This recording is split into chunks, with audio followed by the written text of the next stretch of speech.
The Book of Genesis, Chapter 3. Now the serpent was more crafty than any other beast of the field that the Lord God had made. He said to the woman, "Did God actually say, 'You shall not eat of any tree in the garden'?" And the woman said to the serpent, "We may eat of the fruit of the trees in the garden. But God said, 'You shall not eat of the fruit of the tree that is in the midst of the garden, neither shall you touch it, lest you die.' But the serpent said to the woman, 'You will not surely die. For God knows that when you eat of it, your eyes will be opened, and you will be like God, knowing good and evil.' So when the woman saw that the tree was good for food, and that it was a delight to the eyes, and that the tree was to be desired to make one wise, she took of its fruit and ate.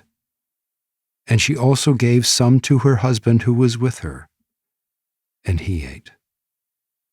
Then the eyes of both were opened, and they knew that they were naked. And they sewed fig leaves together and made themselves loincloths. And they heard the sound of the Lord God walking in the garden in the cool of the day, and the man and his wife hid themselves from the presence of the Lord God among the trees of the garden. But the Lord God called to the man and said to him, 'Where are you?' And he said, 'I heard the sound of you in the garden, and I was afraid because I was naked and I hid myself.' He said, 'Who told you that you were naked? Have you eaten of the tree of which I commanded you not to eat?' The man said, 'The woman whom you gave to be with me, she gave me fruit of the tree, and I ate.' Then the Lord God said to the woman, 'What is this that you have done?' The woman said, 'The serpent deceived me, and I ate.' The Lord God said to the serpent, 'Because you have done this, cursed are you above all livestock and above all beasts of the field.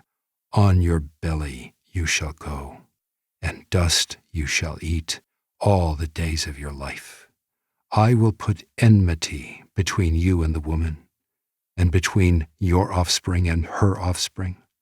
He shall bruise your head, and you shall bruise his heel.'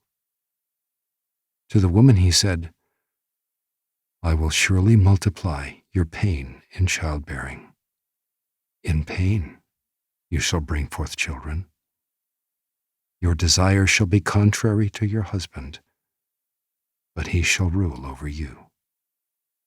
And to Adam he said, 'Because you have listened to the voice of your wife, and have eaten of the tree of which I commanded you, you shall not eat of it. Cursed is the ground because of you. In pain you shall eat of it all the days of your life. Thorns and thistles it shall bring forth for you, and you shall eat the plants of the field. By the sweat of your face you shall eat bread, till you return to the ground. For out of it you were taken. For you are dust, and to dust you shall return.' The man called his wife's name Eve, because she was the mother of all living. And the Lord God made for Adam and for his wife garments of skins and clothed them. Then the Lord God said, 'Behold, the man has become like one of us in knowing good and evil. Now lest he reach out his hand and take also of the tree of life and eat and live forever.'